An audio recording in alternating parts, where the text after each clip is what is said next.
everybody. Welcome to the Week 8 of the KIRO 7 High School Football Report. State title contenders gearing up for the playoffs, and a few teams are still fighting for a spot. Now, Lynden, they are one of the contenders. 5-0 heading into their game in Arlington against Lakewood. They did not mess around tonight. 33-0 when our cameras arrived. Oh, look, it's 40-0 now.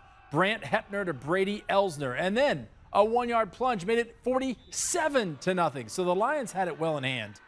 But, you know, we had a couple of good Lakewood highlights, too. They did not quit. Evan Stacy to Eric Vielma. He fights to get it over the goal line. Great run, dives it in. So they avoid the shutout, 47-6, and they kept throwing the ball.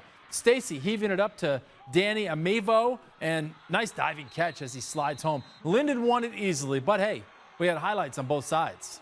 Yeah, we had a week off, and so the kids wanted to come out and make up for the missed week, and I think they did that. They played really well and flew around and had a lot of fun. You know, I think if you talk to coaches around the state, nobody likes to lose, but if you're going to lose, a week 1 loss is usually the best one because we got our kids' attention, and we've been taking care of business, and now we got a big one next week against Anacortes. It has been a fun rivalry, and we just love it. We finally get to be the underdog.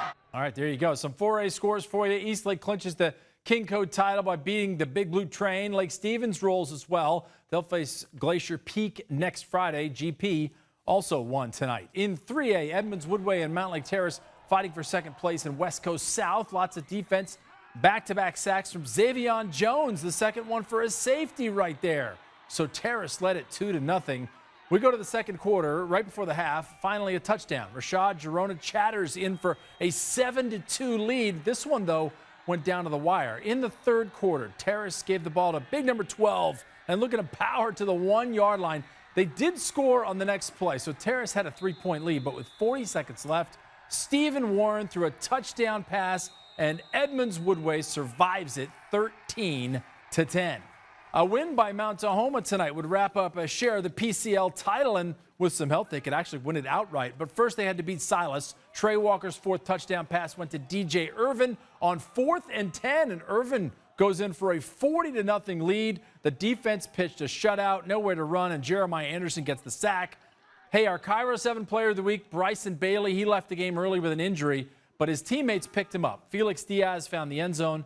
54-0, Mount Tahoma wins it. They will settle for a share of the conference title because Lincoln beat Lakes, so they're going to share it with Lincoln. And Yelm, no surprise, stays unbeaten with a win against Peninsula.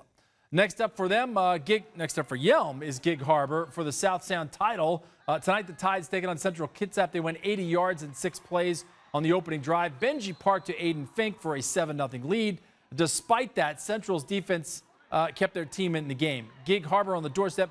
Cougars force a fumble. It's recovered by Andrew Baszler for a touchdown. They also forced Park into an interception a couple of drives later, but Gig Harbor eventually got it done, 24-10. And on Saturday night, the de facto championship game for SPSL 4A. It's Graham-Kapowsin visiting Emerald Ridge. Jaguars owned the first quarter. Navari Dixon put Emerald Ridge up 14-0. The Eagles answered in the second. Jabez Woods, great concentration on the tip ball here. Yeah, he comes down with it and in for the score.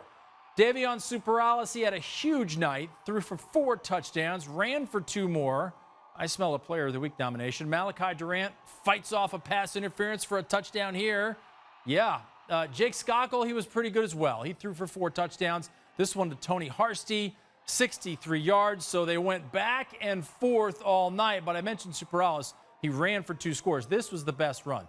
62 yards. Nobody touches him after that initial getting through the line there. GK able to outlast Emerald Ridge 41-35. A couple more winners for you. Skyline, O'Day, Tumwater, and Puyallup, all with victories. For more scores and highlights, you can go to KIRO7.com. And we have more news after this quick break.